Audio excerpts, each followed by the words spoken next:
অনেক মুসলমান শিক্ষিত দেখি ছেলেদের জন্মদিবস পালন করছে, এখন করছে, ইদানিং করে করছে। তারা সম্পূর্ণ বাজে কাজ করছে। মান তাসাব্বাহা বিকওমিন ফাহুয়া মিনহু, যে যে কওমের অনুসরণ করবে, এই কাজটা খ্রিস্টানের কালচার।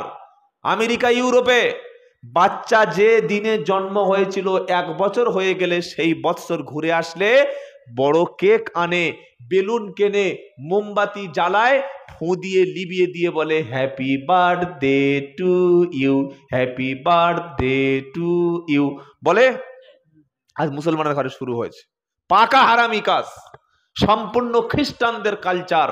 ইসলামে কোনো জন্মদিবস, যদি বলেন, নেই। জন্মদিবস যদি থাকতো তাহলে সৌদি আরবের মতো দেশে সরকারি ছুটি সারা বছর হতো। কি বলছেন বলেন? আবু বকর সিদ্দিকের জন্মদিবস, ওমর ফারুকের জন্মদিবস, উসমানের জন্মদিবস, আলীর জন্মদিবস, ফতেমার জন্মদিবস, নবীর জন্মদিবস, হাসানের জন্মদিবস, হুসাইনের জন্মদিবস, আবু হুরায়রার জন্মদিবস, রেদা নাজমাইন। তাহলে জন্মদিবস ইসলামে নাই, তুমি কোত্থেকে পেলে? তোমার পীরের কবরের কাছে তুমি কি করছো? পীরের কবরের কাছে মৃত্যু দিবস পালন করছো, সেখানে গরু ছেড়ে দিচ্ছ, ছাগল ছেড়ে দিচ্ছ। যেদিন খেলাফত প্রতিষ্ঠা হবে, পৃথিবীতে যেদিন খেলাফত আবার প্রতিষ্ঠা হবে, সেদিন কোনো মাজার থাকবে না, সব মাজারগুলো ভেঙে সেদিন মাটির সঙ্গে মিশে যাবে, সেদিন শুধু কবর পড়ে থাকবে। ইসলামে কবর আছে, কবরকে আমরা সম্মান করব। সম্মানের অর্থ এই নয় যে সেজদা করব, কবরকে আমরা হেফাজত করব, গরু ছাগল সেখানে না যায় সেটা খেয়াল রাখবো, কবরে পেশাব পায়খানা না করে খেয়াল রাখবো। প্রয়োজনে আমার আব্বার কবর আমি মাঝে মাঝে আল্লাহর কাছে বাপের জন্য কবর জিয়ারাত করব, এটা সুন্নাত। শুনতে পেলেন? কবর জিয়ারাত করবেন একা, দলবদ্ধ ভাবে না, এটা সম্পূর্ণ বিদআতি কাজ করবার। একা কবর জিয়ারাত করবেন, বাপের মায়ের কবর একা জিয়ারাত করবেন, কিন্তু কবরের উপর গম্বুজ বানিয়ে মেলা বসাতে হবে, পীরের নামে মেলা ডেকে ওরস ডেকে খাওয়াচ্ছ মানুষকে, আর বলছো ইনি কবর থেকে সাহায্য করতে পারে, এটা সম্পূর্ণ শিরিক। এরকম বিশ্বাস রাখলে ঈমান থাকবে। জাকারিয়া আলাইহিস সালাম বললেন আল্লাহ সন্তান চাই, তিনি দোয়া চেয়েছে, সন্তানের জন্য দোয়া করে সাথে সাথে নামাজে দাঁড়িয়ে গেল। এবার ফেরেশতা এসে বলছে ফানাদাতুহুল মালাইকাতু ওয়া হুয়া কাইমুন ইউসাল্লি ফিল মিহরাব আন্নাল্লাহা ইউবাশশিরুকা বিআহয়া মুসাদ্দিকাম বিকালিমাতিন মিনাল্লাহি সাইয়্যিদাও ওয়া হাসুরাও ওয়া নাবিয়্যাম মিনাস সালিহিন। জিবরাইল এসে বলছে জাকারিয়া তুমি সন্তান চেয়েছো, আল্লাহ তাআলা তোমার সন্তানের সুসংবাদ দিয়েছে, তোমার একটা সন্তান হবে, ওই সন্তানের নাম আল্লাহ নিজেই রেখেছে ইয়াহইয়া। সুবহানাল্লাহ। ছেলে চেয়েছেন কে? বান্দা। দেবেন কে? আল্লাহ।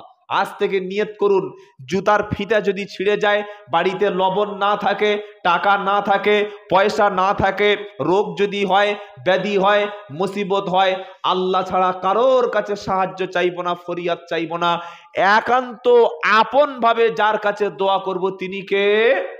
আল্লাহ। সেটা তাহাজ্জুদের নামাজে। কোন নামাজে? তাহাজ্জুদের নামাজে। দুটো ছেলে তিনটে মেয়ে, ছেলেগুলো শিক্ষিত, চাকরি পায় নাই, মেয়েগুলোর বিয়ে হয় না। কোনো মাজারে গিয়ে কোনো বাপের কাছে কবরের কাছে যাবেন না, কোনো পীর সাহেবের কাছে তাবিজ নেবেন না।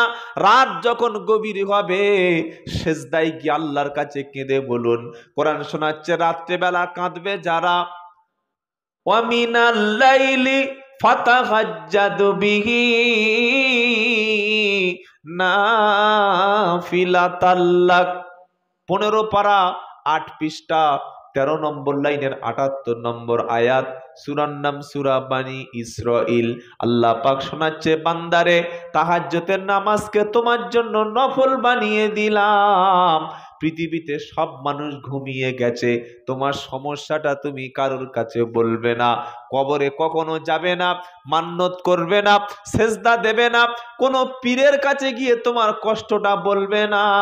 রাত যখন গভীর হবে, আমি আল্লাহ আরশ থেকে প্রথম আসমানে নেমে আসি, তোমার দুঃখ কষ্ট যন্ত্রণা, তোমার সংসারের অভাবটা, তোমার বাড়ির সমস্যাটা তুমি একান্তে আল্লাহর কাছে বলো, আমি আল্লাহ তোমার ডাকে সাড়া দেব।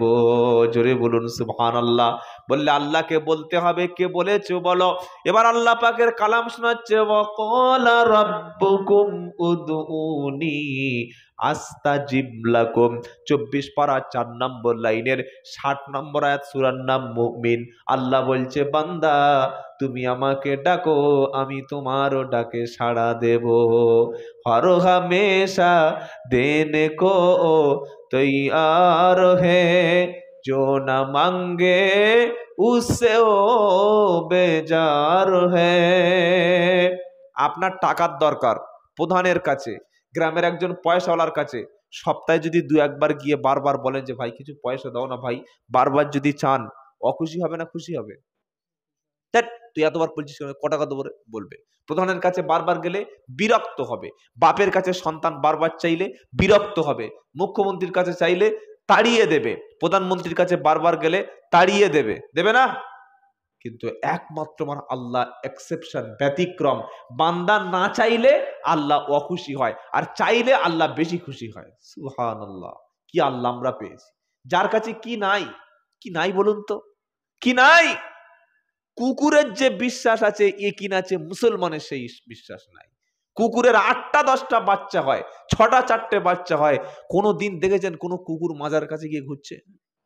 কোন শুকর গিয়ে ঘুরছে? তারা আল্লাহর কাছে সহযোগিতা, আল্লাহ তাসবিহ পড়ে, আল্লাহ তাদের বাচ্চা দেয়, আল্লাহ তাদের রিজিক দেয়।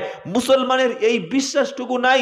প্রত্যেকটা মাজারের সামনে দেখবেন 8জন 10জন ভিক্ষুক বসে ভিক্ষা করে, করছে না করে না? কারোর হাত নাই, কারোর পা নাই, আছে না? কারোর চোখ অন্ধ, কারোর বধির, কেউ খোঁড়া হ্যান্ডিক্যাপ, হাতে একটা ছোট প্লেট নিয়ে, বাবা কিছু ভিক্ষা দাও, বাবা কিছু ভিক্ষা দাও। 5 বছর 8 বছর 10 বছর বসে ভিক্ষা করছে। তাদের বিশ্বাস যে আমরা জীবিত লোক, যাদের পয়সা আছে তাদের কাছে চাইলে হয়তো কিছু দিতে পারে। কবরের 100 মিটারের মধ্যে, 50 মিটারের মধ্যে, 10 মিটারের মধ্যে এত বড় পীর শুয়ে আছে, তিনি আমাকে দেওয়ার কোনো ক্ষমতা রাখে না। এই বিশ্বাসটা ভিক্ষুকের আছে, অথচ মুসলমানদের নেই। ভিক্ষুক জানে যে যারা এসছে এরা মূর্খ, এরা অশিক্ষিত, লেখাপড়া জানলে কি হবে, এদের বোধ নাই, বুদ্ধি নাই, কমন সেন্স নাই। আমরা চাইছি জীবিত লোকের কাছে, আরে যদি তিনি কবর থেকে দিতে পারতেন তাহলে আমরা তো কবরওয়ালার কাছে ডাইরেক্ট গিয়ে চাইতে পারতাম। তিনি দিতে পারে না, দিতে পারলে আর মাজারের পাশে কোনো ভিক্ষুক থাকতো? জোরে বলেন না। আজ থেকে ঠিক করে নিন, ঈমান এনেছেন আল্লাহর প্রতি, এই ঈমানের মধ্যে যেন শিরিক মিশ্রিত কোনো ইবাদত না থাকে। আল্লাহ বলছেন, যদি তোমরা আমার সঙ্গে কিয়ামতের দিন দেখা করতে চাও, 2টি কাজ করো। কটা কাজ?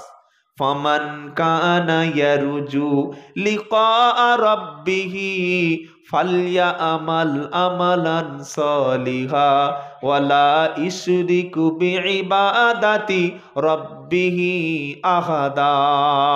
আল্লাহ পাক শোনাচ্ছে, আল্লাহর সঙ্গে যদি তোমরা দেখা করতে চাও 2টি কাজ করো। প্রথম কাজ হলো আল্লাহর ইবাদত করো, ইবাদত হবে আল্লাহর জন্য, আর আমলে সলে ভালো কাজ করো। 2 নম্বর, ওয়ালা ইশরিক বিইবাদাতি রাব্বিহি আহাদা, আমার ইবাদতের সঙ্গে অন্য কারো শিরিক করো না। আজ থেকে নিয়ত করুন, জীবনে মাজারে যাব না, বলুন ইনশাআল্লাহ। নিজে যাব না, কাউকে যেতে দেব না। বিশেষ করে মায়েদের খেদমতে আমি বারবার অনুরোধ করছি। আল্লাহর নবী একটা গাধার পিঠে উঠলেন, পিছনে বসে আছেন মুয়াজ ইবনে জাবাল রাদিয়াল্লাহু তাআলা আনহু। নবীজি বললেন, বলো তো মুয়াজ, আল্লাহর উপরে বান্দার কি হক আছে, আর বান্দার উপরে আল্লাহর কি হক আছে? মুয়াজ ইবনে জাবাল রাদিয়াল্লাহু তাআলা আনহু বললেন, হে আল্লাহর রাসূল, আপনি ভালো জানেন, আল্লাহ ভালো জানেন, আমি জানি না। নবীজি বললেন, শোনো মুয়াজ, যদি কোনো বান্দা আল্লাহর ইবাদত করে আর আল্লাহর সঙ্গে শিরিক না করে, তাহলে এটাই হচ্ছে বান্দা আল্লাহর প্রতি হক। আর যে বান্দা আল্লাহর ইবাদত করবে, আল্লাহর সঙ্গে শিরিক করবে না, আল্লাহর হক হচ্ছে এই বান্দাকে আগুনে পোড়াবে না। বলুন সুবহানাল্লাহ। কখনো দুঃখ, কষ্ট, যন্ত্রণা আল্লাহ ছাড়া কারোর কাছে বলা যাবে না। এটাই হলো আমাদের ঈমান, এটা হলো আমাদের ঈমান। তো যেটা বলতে বলতে আমরা এখানে চলে আসলাম, জিনা ব্যভিচারের কথা আজকে আমরা আলোচনা করছিলাম। জিনা ব্যভিচারের জন্য শুধুমাত্র পুরুষরা দায়ী না নারীরাও দায়ী আছে? কি বলছেন বলেন? নারীরা দায়ী আছে। আজকের বর্তমানে একটা নারী আপনি খুঁজে বার করুন, যদি থাকে খুব কম, যে নারী 100-র মধ্যে 99টা নারী অধিকাংশ বেপর্দা। এদের গর্ভে আল্লাহ কিভাবে ভালো সন্তান দিতে পারে আপনি বলেন? আজকের সমাজে মদ মাতাল, উশৃঙ্খল, লটারিখোর, জুয়াখোর বেশি হচ্ছে। কেন? যে গর্ভে একটা ভালো সন্তান আসবে সেই গর্ভটাই তো দিনদার নয়, সেটা তো নামাজি নয়, সেটা পরেশগার নয়। আমাদের দক্ষিণ 24 পরগনা প্রায় প্রত্যেকটা বাড়িতে বাড়িতে এসে গেছে লোন, মহিলা সমিতি, বন্ধন। আপনাদের এলাকায় আছে? বক্তব্য করে লাভ নাই, চলুন বাড়ি চলে যাই। কত বড় নিকৃষ্ট আল্লাহর সঙ্গে শত্রুতা হচ্ছে। কোরআনুল কারীমের মধ্যে মায়েরা ভালো করে শুনুন, আল্লাহ পাক মদকে নিষেধ করেছেন, সুদকে নিষেধ করেছেন, জিনা ব্যভিচারকে নিষেধ করেছেন। আল্লাহ তাআলা কালামুল্লাহর মধ্যে বলেছে, ইয়া আইয়ুহাল্লাযীনা আমানুত্তাকুল্লাহা ওয়াদারু মা বাকিয়া মিনার রিবা ইন কুনতুম মুমিনিন ফাইল্লাম তাফআলু ফাআদানু বিহারবিম মিনাল্লাহি ওয়া রাসূলিহি। তৃতীয় পারা 7 পৃষ্ঠা 6 পৃষ্ঠা 8 নম্বর লাইনের 78 নম্বর 278 নম্বর আয়াত সূরার নাম বাকারা। আল্লাহ বলছেন, হে বিশ্বাসী ঈমানওয়ালা, আল্লাহকে দেখে ভয় করো। কার দেখে ভয়? জোরে বলেন। আচ্ছা, মসজিদে কোন লোক বসে বসে বিড়ি খায় দেখেছেন? আপনাদের মসজিদে খায় না তো? মসজিদে বিড়ি খেলে আল্লাহ দেখতে পাবে, কিন্তু মসজিদ থেকে বার হয়েছে মানুষ বিড়ি খায়, মানে ওখানে আর আল্লাহ দেখতে দেখতে পায় না, আল্লাহ একটু অন্যদিকে থাকে নাকি? নাউজুবিল্লাহ, নাউজুবিল্লাহ। আচ্ছা, মসজিদে বসে মুসলমানরা তাস খেলছে দেখেছেন? খেলে না, কিন্তু মসজিদ থেকে বসে তাস খেলে বার হয়েছে 4 জন তাস খেলে, 14 জন বুড়ুমি করে। করে না? করে না? হে কওসার মান্না, হে সেলিমের বাপ মান্না বলছি কি বিবি গোলাম, তা তুই যদি এত বেশি বুঝিস তুই খেল। 4 জন তাস খেলছে, 14 জন বুড়ুমি করছে। আজান হচ্ছে মসজিদে, কি হাইয়া আলাস সালাহ, তার মানে কি তাস চালা, তাই তো নাকি? লটারি চালা, গেম চালা, অনলাইনে চালা। আজান হচ্ছে, বাড়ির মেয়েরা, শাশুড়ি বলছে, এই জসিমনের মা, বিউটির মা, মুস্কানের মা, মাথায় কাপড় দে মা। কেন? বললে আজান হচ্ছে। আজান হলে মাথায় কাপড় দিতে হবে কোন হুজুর বলেছে? কোন কিতাবে লেখা আছে? আজান হওয়া মানে তুমি তৈরি হও আল্লাহর সঙ্গে, আল্লাহ তোমাকে ডেকেছে, তার সঙ্গে তুমি মিলবে, তার সঙ্গে কথা বলবে, তার কাছে ফরিয়াদ করবে, তার কাছে আপিল করবে, তার কাছে তুমি আবেদন করবে, নিজের পাপটা মোচন করে নেবে, তুমি সাহায্য চাইবে। আজান হয়ে যাওয়ার পর মুসলমানদের উপর প্রধান দায়িত্ব হচ্ছে মসজিদমুখী হয়ে যাওয়া। কোন জায়গা যাওয়া? মসজিদমুখী। লাখ টাকার ব্যবসা ওখানেই পড়ে থাক, চাকরি স্টপ, দোকান স্টপ, সংসারের কাজ স্টপ, ব্যবসা বাণিজ্য স্টপ। কারণ আমার আল্লাহ ডেকেছে। কে ডেকেছে বলেন?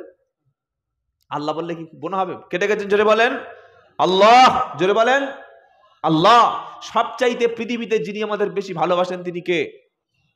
পৃথিবীতে যত ভালোবাসা আছে প্রত্যেকটা ভালোবাসার পিছনে স্বার্থ আছে না নাই? কথা বলছে না? আছে। বিবি যে স্বামীকে ভালোবাসে এর পিছনে কিন্তু স্বার্থ আছে। আপনি বিবিকে ভালো শাড়ি কিনে দেবেন না, বেড়াতে নিয়ে যাবেন না, স্ত্রীর উপরে মাঝে মাঝে তর্ক করবেন, ভালো খেতে দেবেন না, কষ্ট দেবেন। এই পরিস্থিতি যদি একবার বাপের বাড়ি যায় আপনার মুখের দিকে আর কিন্তু হাসছে, গতকাল ছিলাম উত্তর 24 পরগনায়, একটা পয়সাওয়ালা এসে কাঁদছে, হুজুর এই কাঁদিস না সবার সামনে, কি হয়েছে? বড় মানুষ যদি কাঁদে বাজে লাগে না? বাচ্চারা কাঁদলে তবু একটু বাবা চুপ কর, কাঁদিস না, চোখের পানি। বড় মানুষ কি হয়েছে? পার্সোনাল রুমে বসে আছি মাদ্রাসায়, হুজুর দোয়া করুন আমি 10,000 টাকা দেব। কেন? বললে আমার বিবি চলে গেছে 4 মাস, বিবি কিন্তু আসে না। আর এই শীতের সময় বউ যদি একবার যায় তার মুসিবতের মতো মুসিবত নাই। কি বুঝলেন বলেন? হ্যাঁ, যারা বিয়ে করেনি এরা বুঝবি কি করে? এরা বুঝবে না। রসগোল্লা কি জিনিস যে মাল খেয়েছে সে জানে। বুঝতে পেরেছেন? তাই মেয়েদের স্বামীদের বলি ভাই, বউর গায়ে হাত দিস না ভাই, ও বড় মূল্যবান জিনিস, বড় মূল্যবান। কলেমা পড়ে সাহাবারা মার খেয়েছে, তুমি এই কলেমা মরা লোকের বাড়িতে পড়ে খেয়ে সেখান থেকে পেট ফুলিয়ে মিলাদ পড়ে চলে আসছো। তাদের কলেমার সঙ্গে তোমার কলেমার পার্থক্য আছে। কলেমা যখন প্রকৃত কোনো মানুষ পড়বে মার খেতেই হবে। প্রকৃত কলেমা পড়েছেন মুসা আলাইহিস সালাম, ফেরাউনের কাছে মার খেয়েছে। প্রকৃত কলেমা পড়েছে মুহাম্মদ সাল্লাম, আবু জাহেলের হাতে নির্যাতিত হয়েছে। প্রকৃত কলেমা বলেছিল হযরতে ইব্রাহিম আলাইহিস সালাম, নমরুদের হাতে মার খেতে হয়েছে। প্রকৃত কলেমা পড়েছিল আম্বিয়া আলাইহিস সালাম, তাদের প্রত্যেককে শাস্তির মুখোমুখি হতে হয়েছে। ঈমান তো তারে বলে যে ঈমান যখন আমাদের মধ্যে থাকবে, আল্লাহ ছাড়া কারোর দেখে ভয় তৈরি হবে না, আল্লাহ ছাড়া কারোর কাছে মাথা নিচু হবে না, আল্লাহর আইন ছাড়া পৃথিবীর কোনো তগুতের আইনের কাছে মাথা নিচু করব না, নবীর তরিকা ছাড়া কোনো তরিকার আমি ধারবো না। পৃথিবীর যত রকম ঐতিহ্য, পৃথিবীর যত ট্র্যাডিশন, পৃথিবীর যত রকম যাই হোক না কেন, আমি মুসলমান, ইসলাম আমার ধর্ম, ইসলাম আমার ধর্ম, মুসলিম আমার পরিচয়। ভারতবর্ষে বাস করি, আমরা গর্বিত, কিন্তু আমরা আল্লাহ পাকের যে প্রকৃত দ্বীন ইসলাম সেটাকে অক্ষরে অক্ষরে পালন করব। নবীর সুন্নাতটা অক্ষরে পালন করব।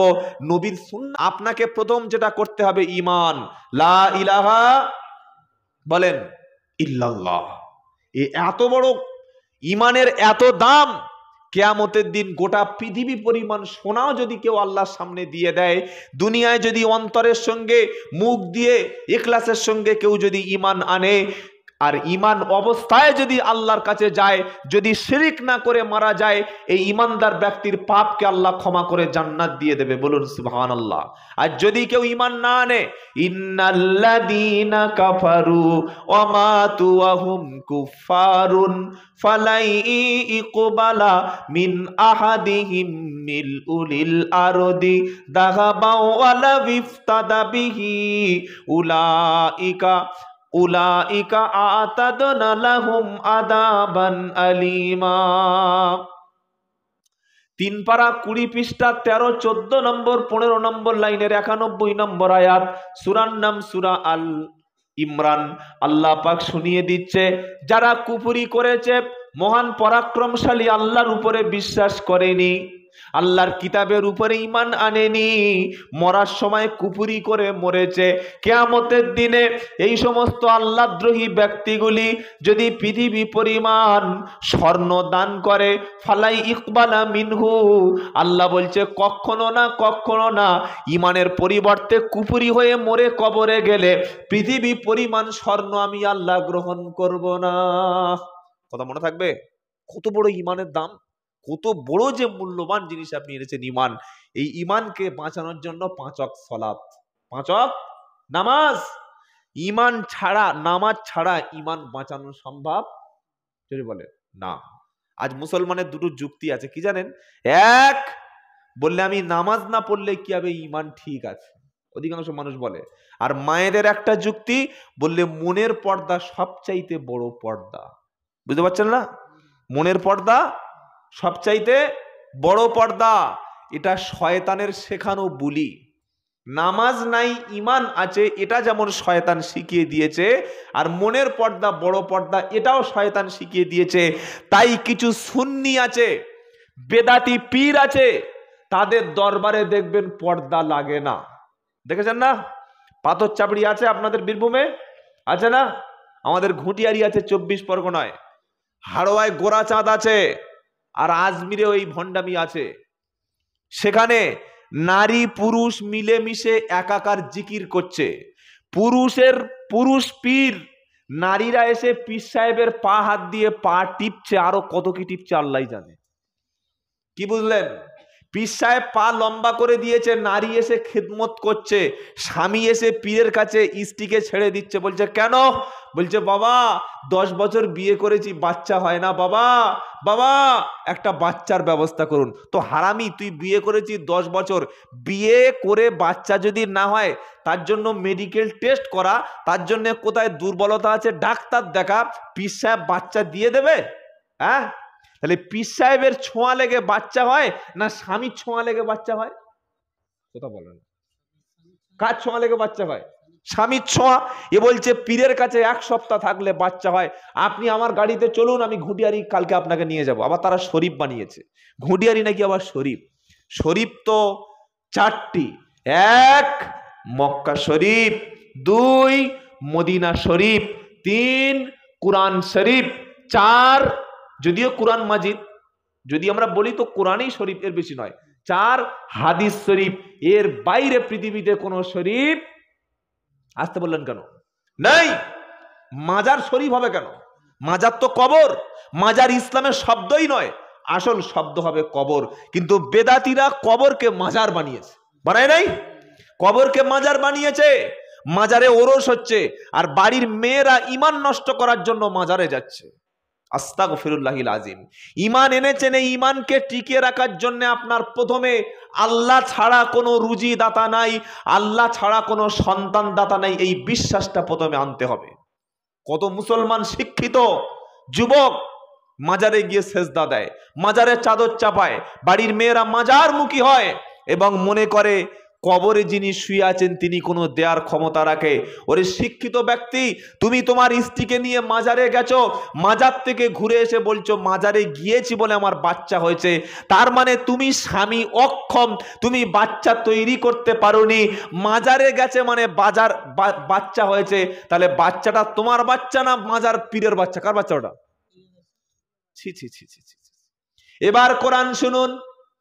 হযরত জাকারিয়া আলাইহিস সালাম বৃদ্ধ হয়ে গেল, 83 বছর বয়স হয়ে গেল, কোনো বাচ্চা নাই, মাজারে যায় নাই, কোনো পীরের কাছে মান্নত করে নাই। তিনি দোয়া করলেন, হুনালিকা দাআ জাকারিয়া রাব্বা ক্বালা রাব্বি হাবলি মিন লাদুনকা যুররিয়াতান তাইয়্যিবা ইন্নাকা সামিউদ দুআ।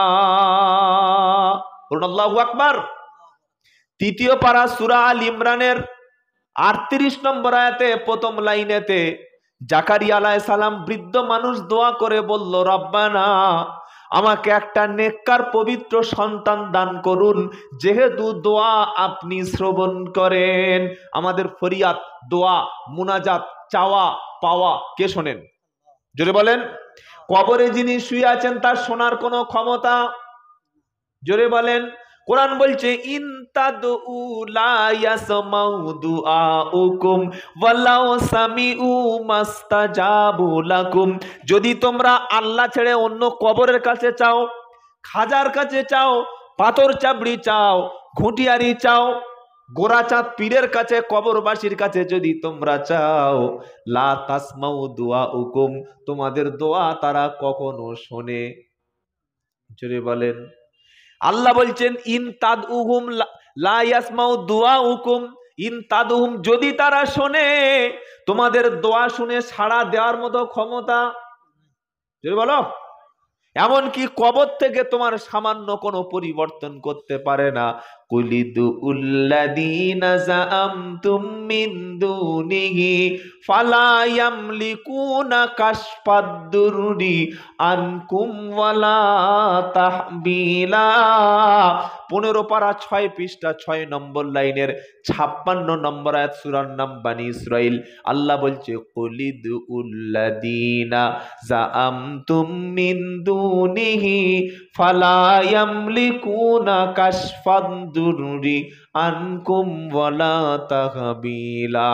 আল্লাহ ছেড়ে তোমরা যদি কোনো কবরওয়ালার ডাকো, পীর বাবার ডাকো, সন্তান চাও, স্বামী চাও, নিজের ভাগ্যের পরিবর্তন যদি কবরে গিয়ে করতে চাও, কোন মৃত ব্যক্তির কবরের কাছে গিয়ে যদি তোমরা চাও, আল্লাহ বলছে ডাকো, ডেকে দেখো, সাড়াও দেবে না। তোমাদের ভাগ্য পরিবর্তন করে দেওয়ার সামান্য ক্ষমতাটুকুই তারা রাখে। আল্লাহু আকবার। এরপরে তুমি মাজারে যাও, এরপরে মান্নত করো। বাপ শীতকালে রাত্রেবেলা ঠকঠক ঠকঠক করে কাঁপছে, মা শীতের রাত্রে ঠকঠক করে কাঁপছে। এই শিক্ষিত সমাজ মায়ের একটা ব্ল্যাঙ্কেট, মায়ের একটা চাদর, মায়ের পায়ের একটা মোজা কিনে দেওয়ার ক্ষমতা হলো না। এই চাদর নিয়ে তুমি মাজারে যাচ্ছ। এত অন্ধবিশ্বাস যে পীর সাহেবের কবরে শীত লাগছে, এই চাদর পীর সাহেবের দিলে তোমার কপাল খুলে যাবে। বিশ্বাস করুন, পৃথিবীর সমস্ত পীর, পৃথিবীর সমস্ত কবরওয়ালা সবাই মিলে আপনার একটা বাঁকা পশম সোজা করার ক্ষমতাও তাদের নাই, সামান্য রুজি দেওয়ার ক্ষমতা তাদের নাই। কবরে যারা শুয়ে আছে তারা মৃত, যিনি আসমানে আরশে আছেন তিনি জীবিত। তিনি কে? তিনি হাই, তিনি কাইয়ুম। বাদ বাকি যা আছে তারা মৃত। আবার এখন ভণ্ড পীরের মুরিদরা বলছে আমার পীর সাহেব কবরে তিনি মরেন না, তিনি জীবিত। বলছে না, বলছে আল্লাহর ওলিরা মরে না, পীরেরা মরে না। তো পীরেরা যদি না মরে, কবরে কেন লিখে রেখেছিস এত সালে জন্ম, এত সালে মৃত্যু? কবরে লেখা আছে না? কবরে বোর্ড দিয়ে দেখবেন পীরের কবর লেখা আছে। কিভাবে ঈমান নষ্ট করছে দেখেন। আপনি নামাজ দুটো কম পড়েছেন, রোজা হয়তো করেননি, একটা দুটো বাদ পড়ে গেছে, মদ খেয়েছেন, জেনা করেছেন, খালেস নিয়েতে আজকে তওবা করবেন, এগুলো করব না, আল্লাহ মাফ করবে। কিন্তু এই পাপটা আল্লাহ মোটেই পাপ ক্ষমা করবে না। আল্লাহর সঙ্গে শিরিক করা, মাজারে যাওয়া, সাহায্য চাওয়া, আল্লাহ ছাড়া কারোর কাছে মান্নত করা, মাথা নিচু করা, আর এই পাপটা আমাদের বাড়ির মেয়েরা 100-র মধ্যে 90 জন এই শিরিকের মধ্যে মুবতালা হয়ে গেছে। ঈমান দুর্বল, আল্লাহর উপরে বিশ্বাস নাই। এরা বলছে আল্লাহর ওলিরা পীরেরা মরে না, জীবিত। তো পীর যদি জীবিত হলো, তাহলে পীরের কবরের উপরে কেন মৃত বলে লিখে রেখেছিস বল? পীর যদি মৃত্যু না হলো, জীবিত যদি পীর হলো, তো বছরে পীরের কবরের কাছে মৃত্যু বার্ষিকী পালন করছিস কেন বল? বলছে আমাদের পীরের আছে মৃত্যু বার্ষিকী। বলে না, বলে না, বলে না। ইসলামে কোনো জন্ম দিবস, মৃত্যু দিবস নেই। তাই ইসলাম দিয়েছে দুটো ঈদ, একটা ঈদুল ফিতর আর একটা ঈদুল আজহা। আর ভণ্ড বেদাতিরা বানিয়েছে ঈদে মিলাদুন নবী, মানে জিলাপি বিরিয়ানি খাবো তো একটা অনুষ্ঠান দিয়ে খাবো।